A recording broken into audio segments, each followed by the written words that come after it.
Welcome to week 3 of the Master's Men, and today we're going to be talking about James and John. So, of course, we did an overview the first week. We started Peter, we finished Peter last week, and also talked about his brother, Andrew. And the interesting thing is that Peter and Andrew and James and John were all fishermen. So these are the fishermen of Jesus' disciples, and we're going to talk about them today. But before we do, can we bow for prayer? Gracious and glorious Heavenly Father, we come to you this beautiful day, taking time out to look into the lives of Jesus' disciples that walked on this earth more than 2,000 years ago.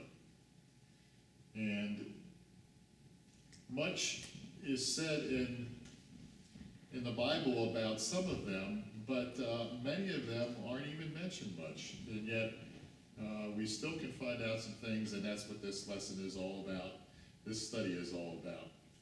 Father, we give you thanks not only for your word, your story, we give you thanks for the commentaries that are used to describe things that we wouldn't otherwise understand, to fill in information. These men who have provided that, Father, they're not the ones that are glorified, you are. And so we just lift this up to you today, in Jesus' name, amen.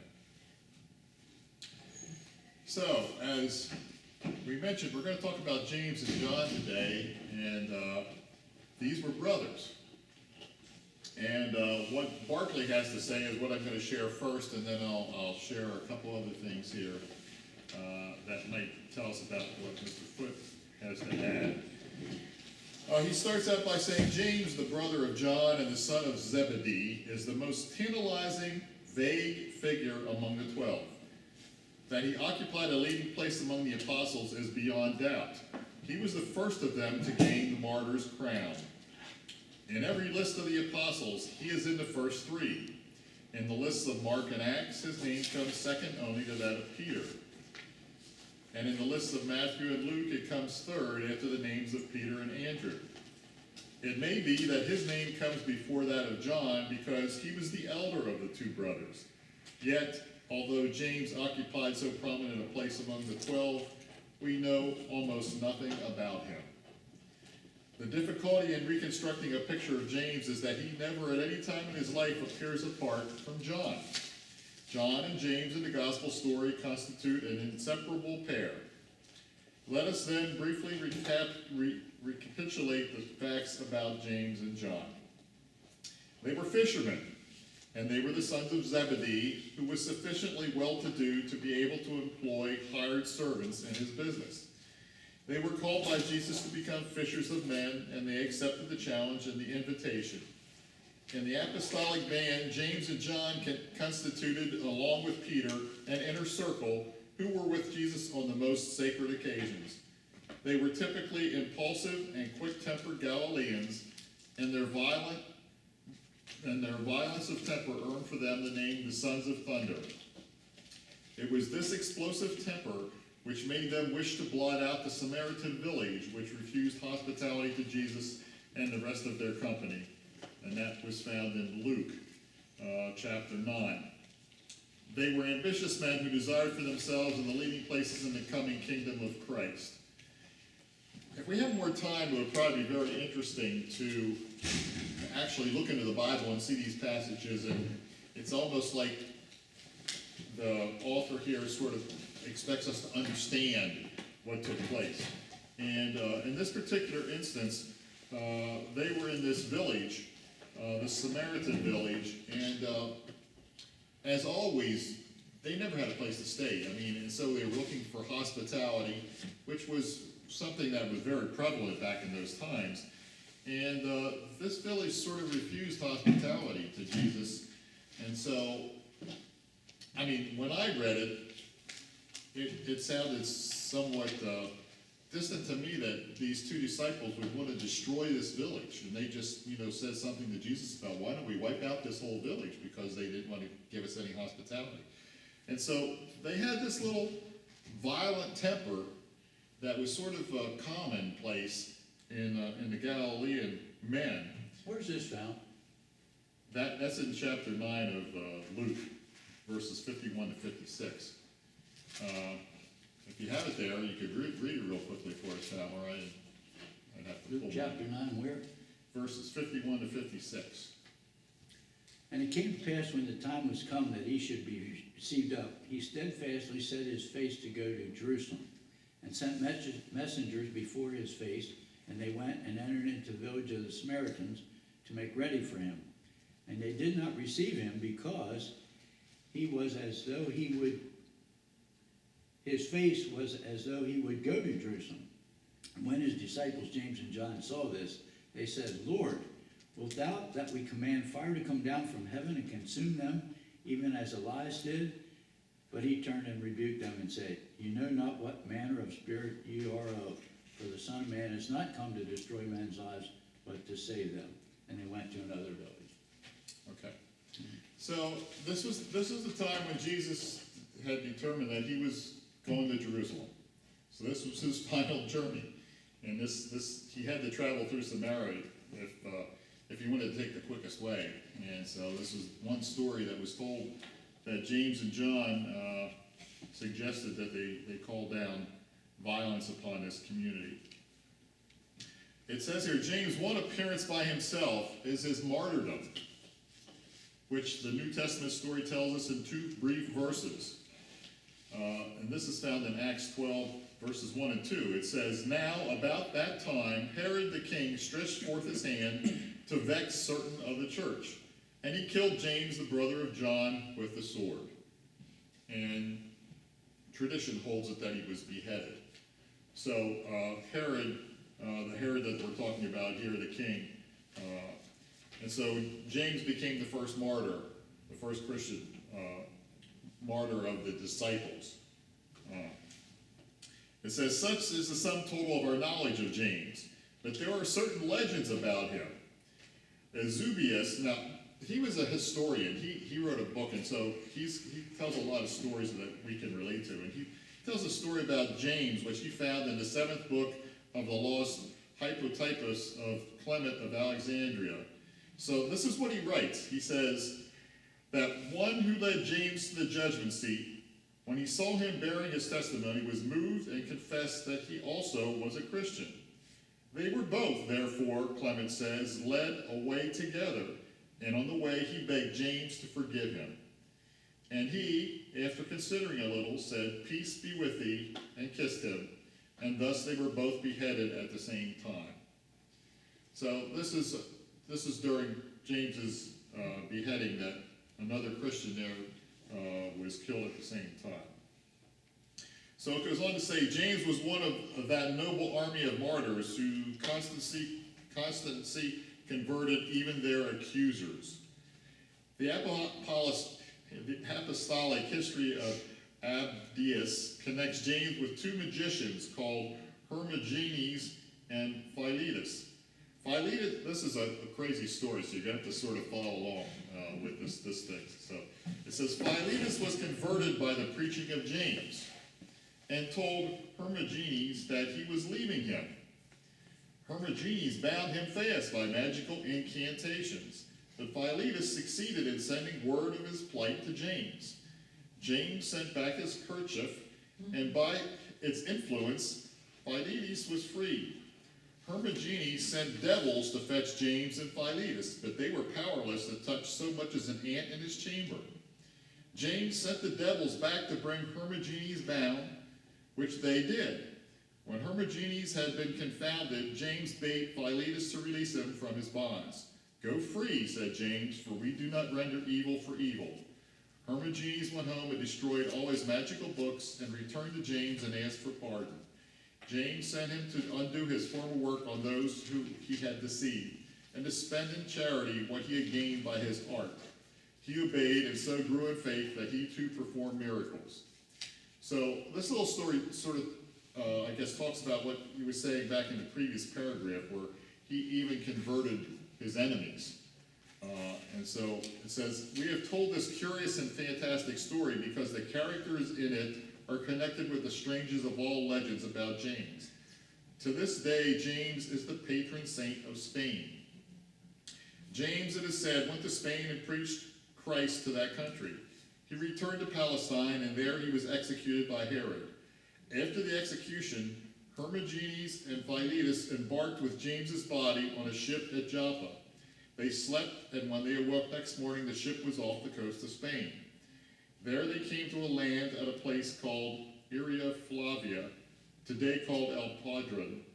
For some time, James's body lay there, and the most wonderful miracles happened through its influence. The body was lost in the 8th century barbarian invasions of Spain. It was rediscovered in the 9th century and taken by King Alfonso to Compostela, where it is said it still lies. So this is, once again, adding to the legend about what happened, and James was in Spain. Miraculous things were going on. I find it very interesting to say that the body was lost in the 8th century, and it was rediscovered in the 9th century. How did you know it was James? We're talking about this guy that's been dead now for, 500 years, so it's got to be his bones, I guess, that we're talking about. So how do you know that much later that it was really James? But this is what legends are all about, right? So clearly James was a man of both courage and forgiveness. The one definitely known fact about him was that he was the first apostle to become a martyr, and the one reasonably attested tradition about him is that his courage and his forgiveness won even his prosecutor for the Christian faith. Equally clearly, James was a man without jealousy. As Andrew lived in the shadow of Peter, so James lived in the shadow of his brother John. It could have been no easy situation to live as the undistinguished relation to a famous brother, but it was a situation from which James triumphantly emerged. It is clear that both James and John were men of extraordinary faith. When they came with their request to Jesus for the first places in his kingdom, they are usually taken to be examples of worldly ambition. But that very incident shows them as examples of divine optimism and victorious faith. Now let me just stop here for a second. This is at the time, really at the last days of Jesus, where they came to him and they wanted to be set at his right and left when he came into his kingdom. And of course, what happened with the other disciples? Well, they weren't happy. I mean, pretty arrogant for you to come and ask for those positions, And so most times people look at this in a different kind of way. So what he's trying to say here is this, and let me repeat it again. This incident shows them as examples of divine optimism and victorious faith. At that time, nothing seemed less likely than that Jesus would ever sit on any throne. He was a homeless Galilean preacher following a course which was bound to end in collision with the power of the authorities and in inevitable disaster. And yet, even in that apparently hopeless situation, James and John never doubted that Jesus Christ was a king. Where's that found? This is in Matthew and Mark. I don't know which one you want to talk about. I'll just use Mark. Mark 10, 33 to 45. And the reason I'm going to use Mark is I'm going to talk about it later on because it's brought up again. But in Matthew, if you take a look at Matthew, it isn't James and John that come and ask Jesus to sit on the two sides. It was his mother. So Matthew said it was his mother, where Mark said it wasn't. It was James and John. So, and when I get to that part, we'll explain why it was said that way. So just hold on to that. It says, but the most interesting thing of all emerges when we put James and John together. On the occasion when they asked for the chief places in his kingdom, Jesus asked them if they could drink the cup which he had to drink. They said that they could. And Jesus said that the time would come when indeed they would. So then both of the brothers drank the cup of Christ. Let us see what that cup was. John went to Ephesus. He lived for almost 100 years and died in peace, full of years and honor. James's life was short and came to an end swiftly and suddenly through martyrdom by the sword, and yet both drank the cup of Christ. There is a Roman coin which has an inscription, the picture of an ox facing an altar and a plow, with the words, ready for either. The ox must be ready for the dramatic sacrifice of the altar or the long routine of the plow. The Christian who dies in one heroic moment and the Christian who lives a long life of fidelity to Christ both drink the cup of Christ. The one is not the superior of the other. They both have drunk the cup of the Lord. The Christian too must be ready for either. And the either, of course, being ready for the plow or the altar. So that's what comes to end what Barclay has to say about James. And of course, as it started at the very beginning, they're talked about together because between the two of them and Peter, a lot of times they were together in the really dramatic times in Jesus' life. But the one thing that we share here is their deaths were quite different. And so we find in the other writing here by Mr. Foote that it says, the names of James and John of Zebedee and the names of James, son of Zebedee and brother of John, appears as second or third in all the list of the disciples. With Peter and John, he is a member of the inner circle with whom Jesus was mostly closely associated. Peter, James, and John seem to have been the exclusive committee of the 12. Undoubtedly, they were closest associates Jesus had on earth. Now, I don't know this for a fact, but my memory is every time they talk about Peter, James, and John, it's always in that order. Peter, James, and John. It's not Peter, John, James. I mean, Peter's always first. So James is always second. And as we said in the beginning, he was the older brother. So maybe that's why he was always mentioned, before John. Undoubtedly, these were the closest associates that Jesus had on earth. The three disciples present when Jesus healed Peter's mother-in-law of a fever were Peter, James, and John. Only these disciples were present when Jesus awakened the daughter of Jairus, the ruler, from a state of unconsciousness. And he allowed no one to follow him except Peter, James, and John. When Jesus went up into the high mountain to meditate and to commune with the spirits of Moses and Elijah, to experience his transfiguration, he took with him Peter, James, and John. When Jesus went to the Garden of Gethsemane for prayer and to face the grueling experience of the betrayal of Judas, he took only Peter, James, and John. When he passed through the world-shaking critical experiences of life, he drew his strength not only from his Father, who was always with him, but also from the three rugged fishermen to whom he was attached by bonds of an indissoluble friendship. I would like to confine our study of James to two significant events in his life. One is recorded in Mark and the other in Acts. Mark records that on the final journey to Jerusalem, James and John asked Jesus to allow them to sit, the one on the right hand and the other on the left, when Jesus established his kingship. Luke makes this entry in Acts. He killed James, the brother of John, with a sword. From these events, we see that James had a selfish desire for physical power, a desire to dominate, an aspiration for leadership. On the other hand, he was so deeply devoted to his convictions that he became the first among the disciples to sacrifice his life for his Lord. Consider the Christian approach to this. I skip a lot here that really isn't pertinent in this writing, but it goes on here to say, consider the Christian approach to the universal urge to feel important. Now, isn't that a universal urge? We want to feel important somehow, at least that some people feel that we're important. All right? Give you an example? You want an example? You have one? Yeah. My boss at Myers' Salads is Jay Myers. And Friday night we'd take the food from Eastern Market down to Central Market between 7 and 8. Well, Jay's grandson and I, we go first with the truck. While he finishes up at Eastern, we take everything down to Central. Went to pull in the alley behind the market there on the corner of Philadelphia and Beaver, and sure enough, they're having a celebration of someone getting married. And the whole thing's blocked off, tables, wine, food, everywhere. And his grandson looks at me and said, well, we're gonna have to make it work. I said, yeah. So we went down the street, turned, went up the alley, and backed in to where we could, as far as we could get, so we could bring the stuff in the back.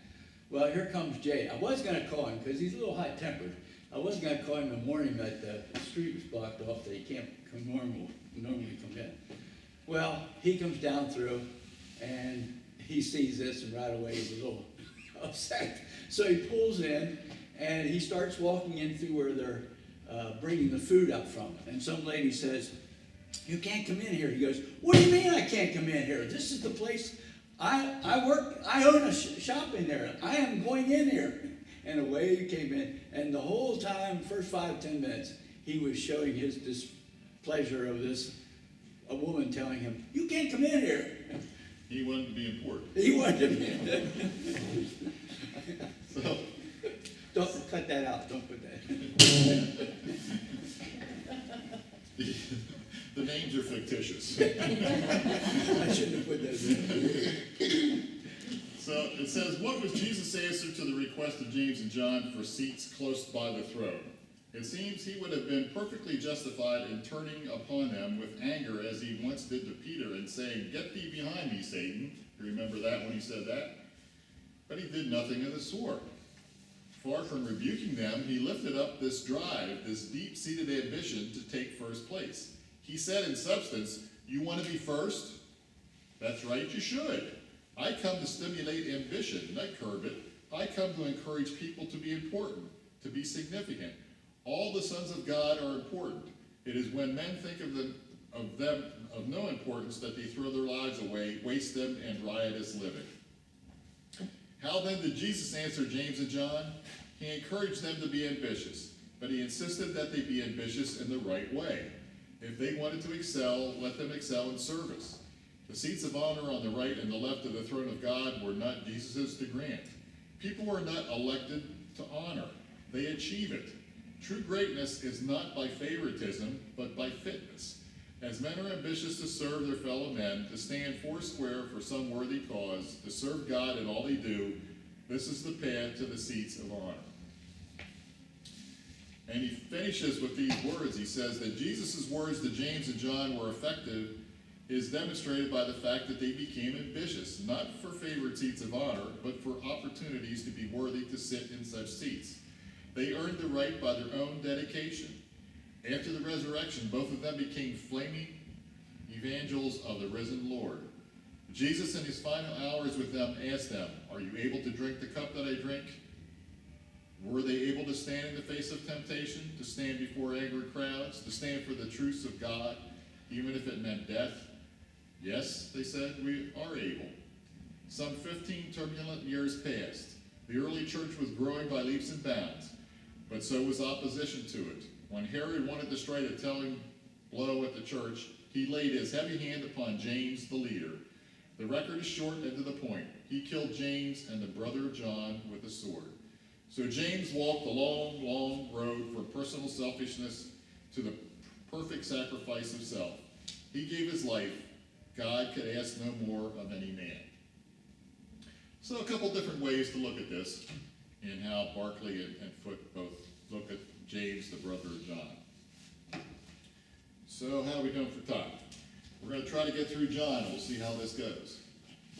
So, of course, if we talk about James and John together, a lot of this could be saying, some of the same things again. But let me just share what Barclay has to say. John was the son of Zebedee and the brother of James. He was a fisherman by trade, and it was while he and his brother James were engaged in mending their nets by the boat by the lakeside with their father that Jesus called them. John's connected with Peter was specifically close, for Peter was John's partner in the fishing trade. We find John going to Peter's house after the Sabbath service in Capernaum. And in the last days, we find Peter and John being sent out together to prepare the last Passover feast for Jesus and the other disciples. As we shall see in Acts, in the early days of the church, Peter and John were always acting together, and Peter was always the spokesman for the two. They were partners in the fishing boat, and they were partners in the task of being fishers of men. So keep in mind, we said James was always found with John, but John, sure, he was found with James, but he was also found with Peter, okay? And so we oftentimes look at John as being perhaps more important than James because he's found more and he's talked about more. Of course, he lived a much longer life as well. It would seem that John, before he became a disciple of Jesus, had been a disciple of John the Baptist. Along with Peter and James, John became one of the inner circle of the apostolic band. He was one of the disciples who was closest to Jesus it may be he was closest of all. In the first three Gospels, John seldom appears apart from James. For the most part, James and John are inseparable and act and speak as one. From these Gospels, there emerges a vivid picture of John, and the strange thing is that it is not an attractive one. John and James emerge as men of ambition. Mark tells how they came to Jesus with a request for the chief places in his kingdom, how the rest of the 12 resented this as an attempt to steal a march upon them, and how Jesus taught them all much-needed lesson in humility. When Matthew retells that story, he attributes this ambitious request not to James and John, but to their mother. The reason for this change in story is this. Matthew was writing perhaps 30 years later than Mark. By that time, men looked back on the church as on the 12 as the princes and foundation stones of the church, and it was only natural that which was to be their discredit should be removed, or toned down, or explained away. So Matthew attributes the ambitious desire for place and power not to James and John themselves, but to their mother. But we may well believe that Mark's story is the correct version of what happened. Where's that found in Matthew? Chapter 20, verses 20 to 29.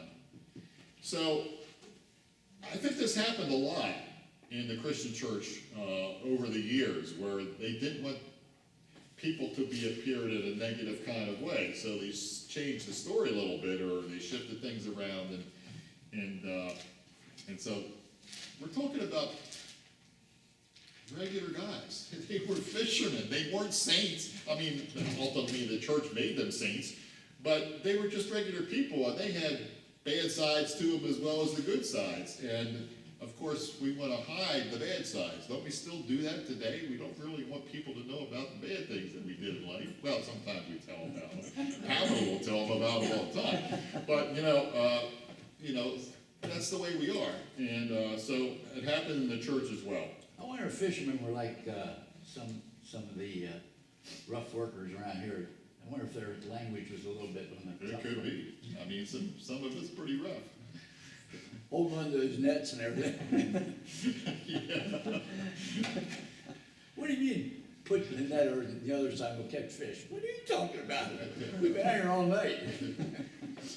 It says, there may well have been two reasons for this request for first place in the apostolic band. It may be that James and John were a little better off than the others, and socially a little higher. Certainly their father Zebedee was sufficiently prosperous in business to employ hired servants, and James and John may well have felt themselves a cut above the rest. And that happens too, right? My dad has money. I might be just a little bit better than you are, because you're poor. Yeah. Never felt that way when I came to your house, so. Thanks. Yeah, always felt welcome. Well, it probably was you didn't realize that we were about just as poor as you were. You didn't show it.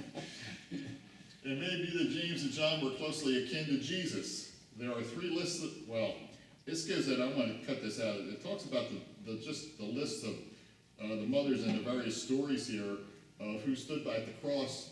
And if you look here in Mark and John, Matthew, the lists are a little different as who they were. The bottom line, the thing that I want to get here is it talked about Mary, Jesus' mother, her sister. And her sister was Salome. And this was the sister of Jesus' mother and the mother of Zebedee's children. This would mean that Salome was the mother of James and John and was a sister of Mary, the mother of Jesus, and that therefore James and John were full cousins of Jesus. It may well be that they thought that their physical kinship to Jesus gave them a special claim to a specially favored place in his kingdom. So, I mean, it's not like they were guessing about this. They knew that this actually was true. So Salome was the sister of Mary? Yes. Yeah. Yes. So James and John were men of a violent temper. The direct route from Galilee to Jerusalem necessarily passes through Samaria, and the Jews had no dealings with the Samaritans. On his last journey to Jerusalem, Jesus took that route. He sent on messengers ahead to a Samaritan village to make preparations to stay there, but the ancient enmity produced the shed door, and hospitality was refused. The reaction of James and John was immediate and violent. Lord, wilt thou that we command fire to come down from the heavens and consume them, even as Elias did? Now this is what Palmer read for us. And Jesus had to remind them that they were followers of one who had come not to destroy, but to save. It was no doubt for this reason that John and James received their nickname, the Sons of Thunder.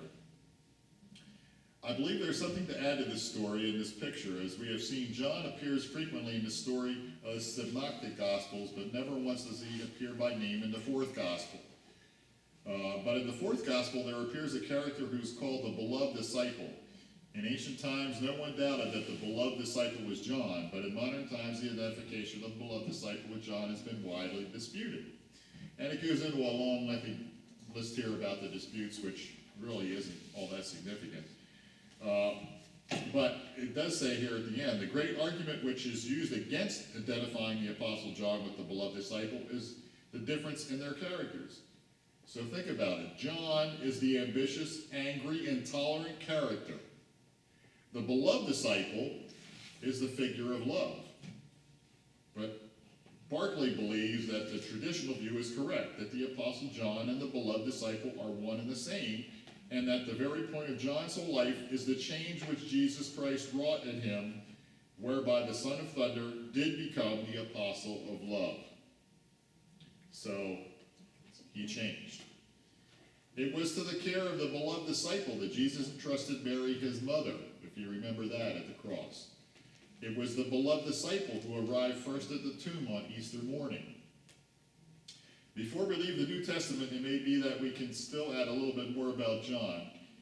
In John, another unnamed disciple appears in the gospel narrative. When Jesus was arrested, Peter and his unnamed disciple followed to see what would happen, and they were able to gain an entry to the courtyard of the high priest's house, because this unnamed disciple was known to the high priest. Okay, so that's something we don't think about too often. So why was Peter even there?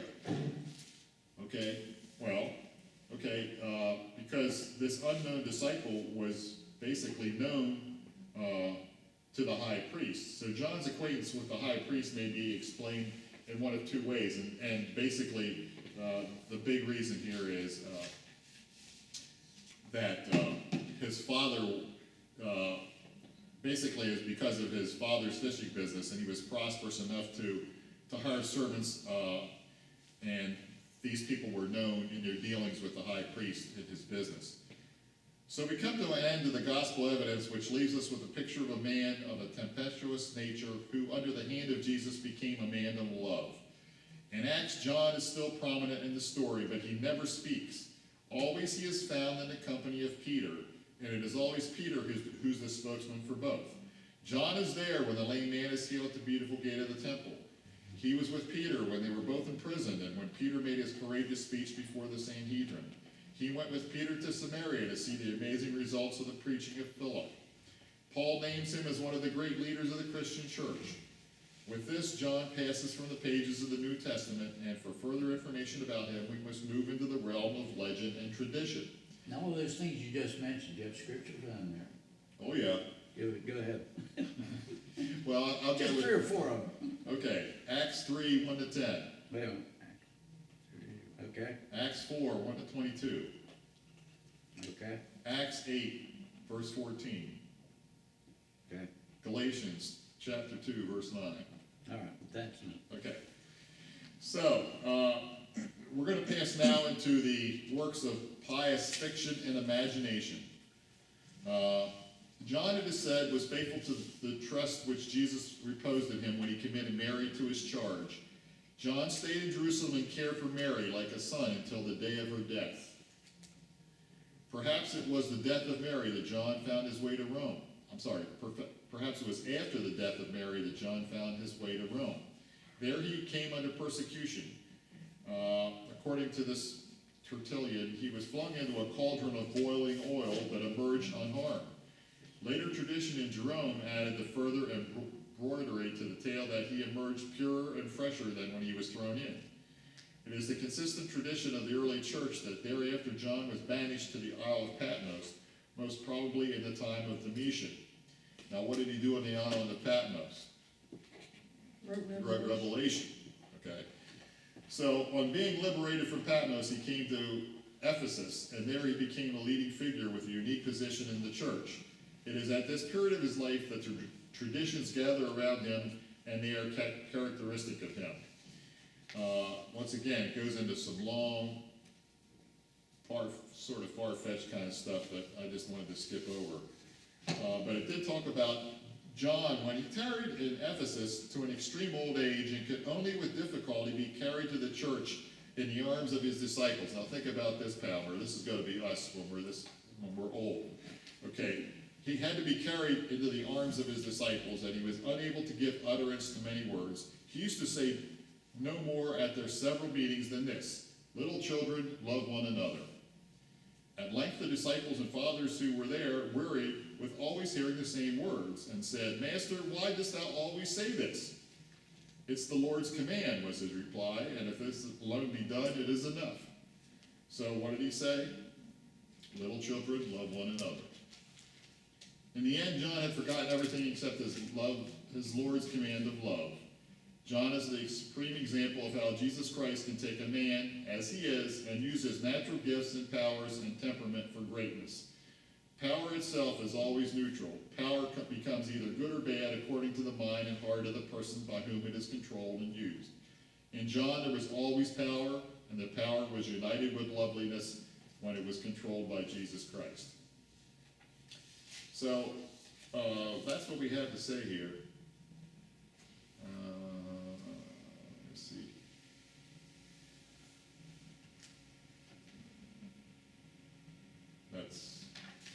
That's good enough. The second part was quick, and I think it covers sort of the same things. So we have James and John. So we've covered four fishermen. And we're going to get away from that now, but those were the four that had that Galilean temperament. And so probably interesting people, as Palmer talked about. I mean, it'd be nice to have them sitting around a table here, that we could talk to them and ask them about their stories and everything. But they had a hard life. I mean, fishermen's life was not an easy life. And of course, there was no guarantee every night that they go out fishing that they were going to catch anything.